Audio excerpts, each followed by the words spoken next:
لیتے ہیں. السلام علیکم. ماشاء اللہ. جی وعلیکم السلام. جی پیر صاحب سے بات ہو سکتی ہے؟ جی کون صاحب کس ٹاؤن سے بات کر رہے ہیں؟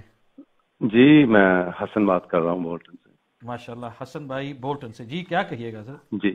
جی میرا پیر صاحب سے سوال ہے، پیر عرفان شاہ صاحب سے، کہ جیسا کہ خلفائے راشدین کے بارے میں بات ہو رہی ہے، تو سوال یہی جو امت میں چل رہا ہے، جو بھی پرابلم چل رہی ہے، میجر پرابلم یہی ہے کہ خلفائے راشدین اور جو ہمارے اہل تشیع ہیں وہ کہتے ہیں ہمارے 12 امام ہیں، وہ 12 خلیفہ ہیں جیسے کہ انہوں نے فرمایا.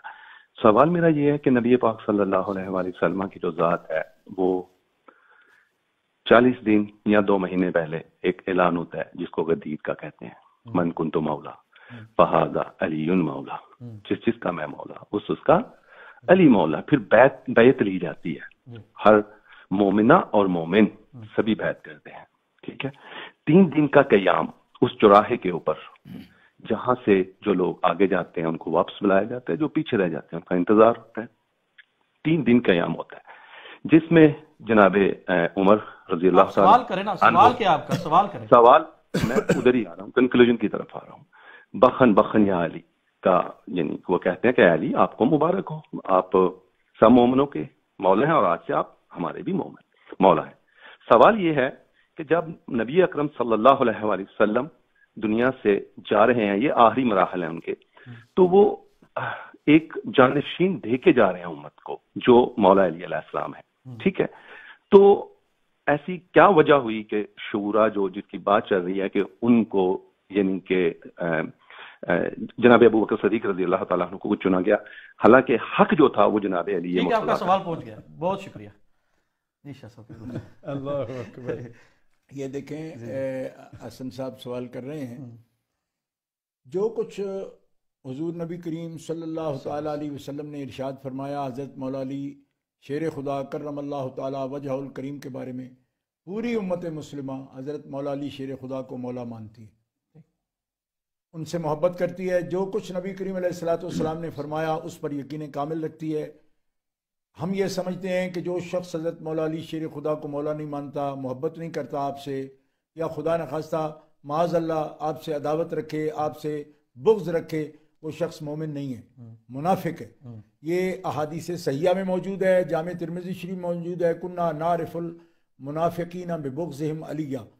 ہم اہل مدینہ یعنی یہ انصار مدینہ کا یہ عمل ہے جو حدیث پاک جامع ترمذی میں موجود ہے کہ ہم مولا علی کی محبت کو ایمان سمجھتے ہیں اور جو ان سے بغض رکھے اسے منافق سمجھتے ہیں. میں ٹی وی پہ آپ کے سامنے بیٹھا ہوں، میں یہ بات اعلانیہ کہتا ہوں کہ ہمارے نزدیک حضرت مولا علی شیر خدا بھی معیار ایمان ہے، اور مولا علی شیر خدا کو مولا مانتے ہیں، آپ سے محبت کو ایمان کی نشانی سمجھتے ہیں، آپ سے بغض کو ہم نفاق کی نشانی سمجھتے ہیں. لیکن میرے بھائی بات یہ ہے کہ نبی کریم علیہ السلام سے زیادہ فصیح بلکہ افصاح رب نے اور کوئی پیدا ہی نہیں کیا. جو الفاظ خلافت کے، امارت کے، امامت کے، نبی کریم صلی اللہ تعالیٰ علیہ وسلم آپ زیادہ واضح لفظوں میں جو کچھ آپ سمجھے ہیں، آپ یہ سمجھے ہیں کہ نبی کریم علیہ السلام نے آپ کو اپنے بعد امیر مقرر فرمایا، تو آپ خود ہی بتا دیجئے کہ نبی کریم علیہ السلام کو امیر مقرر کرتے ہوئے کون سے کلمات مبارکہ تھے جو زیادہ واضح تھے.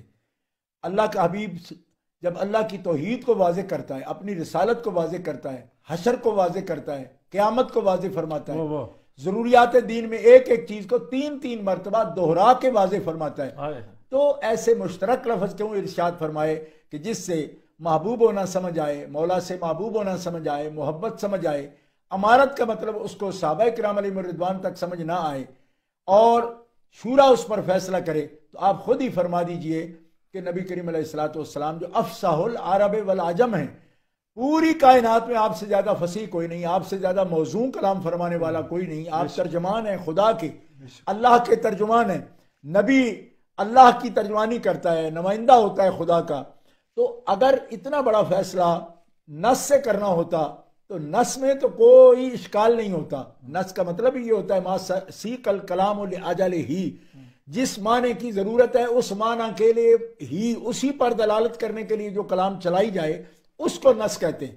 تو عبارت النص سے ایک مسئلہ بیان کرنے کی اگر ضرورت تھی، اللہ کا حکم ہوتا اور حضور یقیناً عبارت النص سے واضح فرماتے، تو پھر کبھی بھی ایسے الفاظ کریمہ نہ بولے جاتے۔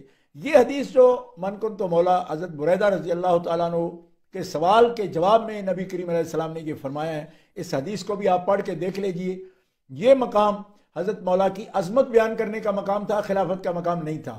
وجہ اس کی یہ ہے کہ آپ یمن میں آپ امیر بنا کے بھیجے گئے تھے، اور وہاں جب آپ تشریف فرما ہوئے تو بعض آپ کے طریقہ کار پر صحابہ کو سوال پیدا ہوا۔ یہ حدیث پاک جامع ترمذی من کنت مولا کی حدیث جہاں کتاب میں موجود ہے، وہاں یہ پوری روایت موجود ہے۔ جب شکایت نبی کریم علیہ السلام کے سامنے عرض کی گئی تو نبی کریم علیہ السلام نے حضرت مولا پاک کی عظمت کو ظاہر فرمایا اور کہا کہ مجھ سے سوال علی کے بارے میں، علی میں اور مجھ میں کیا فرق ہے؟ میں جس کا مولا ہوں اس کا علی مولا ہے، اور جس بارے میں تمہیں کلام پیدا ہوا ہے کہ حضرت مولا علی شیر خدا نے کوئی فیصلہ فرمایا تو تمہارا سینہ اس پر کھلا نہیں، تو یاد رکھو علی کا حق ان امور میں اس سے بہت زیادہ ہے جس کے بارے میں علی نے کوئی فیصلہ دیا ہے، لہٰذا تمہیں ان کے بارے میں کبھی بھی یہ نہ سوچنا چاہیے۔ اور اس بات پر جو بیعت کا بھی آپ نے اشارہ کیا، سب سے پہلے حضرت بریدہ نے کی اور عرض کی کہ محبت علی المرتضیٰ پر یا رسول اللہ ہاتھ نکالیے، میں آپ کے ہاتھ پر محبت علی کی بیعت کرتا ہوں۔ کی انہوں نے محبت کی بیعت، یہ لفظ وہاں موجود ہے کہ محبت علی پر بیعت کی۔ یہی بخن بخن کی عبارت ہے۔ دوسری حدیث کی کتاب میں اس وقت میرے پاس فضائل صحابہ موجود ہے، اس میں یہ من کنت مولا کے ضمن میں یہ لفظ امیر المومنین حضرت عمر فاروق کے موجود ہیں کہ وہ ان الفاظ کے ساتھ واہ واہ کر کے انہوں نے مبارکباد پیش کی مولا علی شیر خدا کو کہ اے علی، رب تعالیٰ اور اس کے پیارے حبیب نے آپ کی محبت کو ہم سب پر لازم کیا، اس عظیم موقع پر میں آپ کو مبارک پیش کرتا ہوں۔ الحمدللہ چند دن پہلے ہم نے جشن ولایت لیسٹر میں منعقد کر کے اس پوری حدیث پر تبصرہ کیا اور یہ ساری بیعتوں کا بھی ذکر کیا، لیکن بیعت امارت میں اور بیعت محبت میں، بیعت عظمت میں یہ بڑا فرق ہے۔ بیعت تو خون عثمان کے لیے نبی کریم علیہ السلام نے بیعت لقد رضی اللہ عن المؤمنین اذ یبایعونک تحت الشجرہ فعلم ما فی قلوبہم وانزل سکینۃ علیہم واصابہم فتحا قریبا، بیعت رضوان کا ذکر قرآن میں موجود ہے۔ حضرت عثمان کے خون کے قصاص کے لیے وہ بیعت 1400 صحابہ سے آپ نے لی،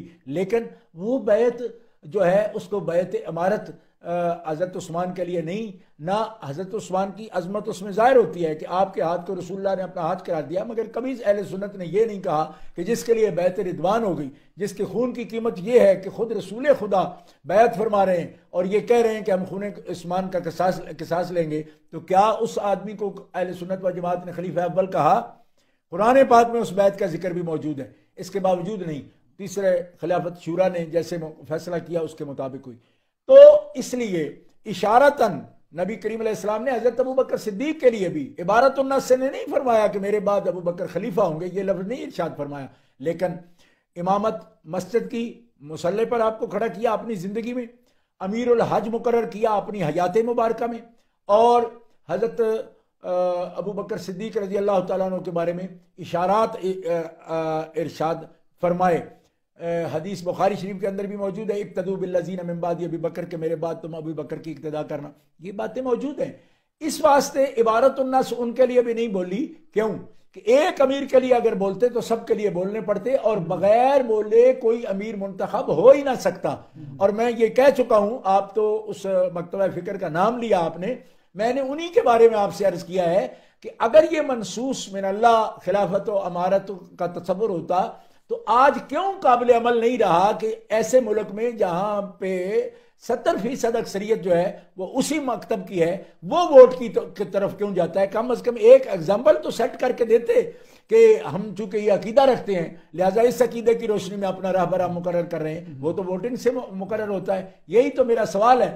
تو مولا علی شیر خدا کا جو فرمان ہے، میں سمجھتا ہوں اس مکتبہ فکر کے نزدیک بھی وہ ایک سند ہے، اور میں اصول کافی سے وہ عبارت پیش کر چکا ہوں کہ شورا کا نظام ہی رسول اللہ نے دیا ہے، اور شورا جو فیصلے کرتی ہے اسی کے مطابق میں بھی خلیفہ بنا ہوں، اور جو مولا کی محبت کا مسئلہ ہے اس میں الحمدللہ کسی نے کوئی قضا نہیں کی، سب ادا کر رہے ہیں مولا کی محبت پر۔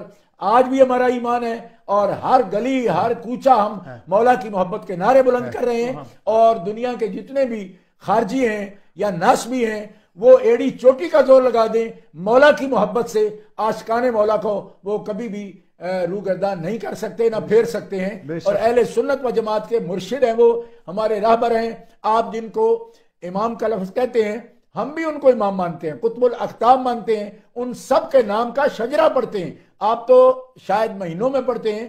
بخدا ہمارا صوفی، ہر صوفی، طریقت قادریہ، طریقت چشتیہ، طریقت سوروردیہ کا ہر صوفی، ہر سحری کو ان ناموں کا، 12 امام کے نام جو قطب الاقطاب ہیں اللہ کے فضل و کرم سے، سب کے نام کا شجرہ پڑھتے ہیں، شجرہ طریقت پڑھتے ہیں۔ جب تک نہیں پڑھتے تب تک اپنے وظائف نہیں مکمل کرتے۔ حضرت امام جعفر صادق مرشد ہیں، سب سلسلوں کے، نقشبندیہ کے بھی مرشد ہیں، یعنی صرف سلسلے کے بھی بات نہیں۔ امام جعفر صادق حضرت محمد بن ابی بکر کے خلیفہ ہیں، حضرت قاسم کے خلیفہ ہیں، قاسم حضرت محمد بن ابی بکر کے بیٹے ہیں، حضرت ابو بکر صدیق کے پوتے ہیں، سلمان فارسی کے خلیفہ ہیں۔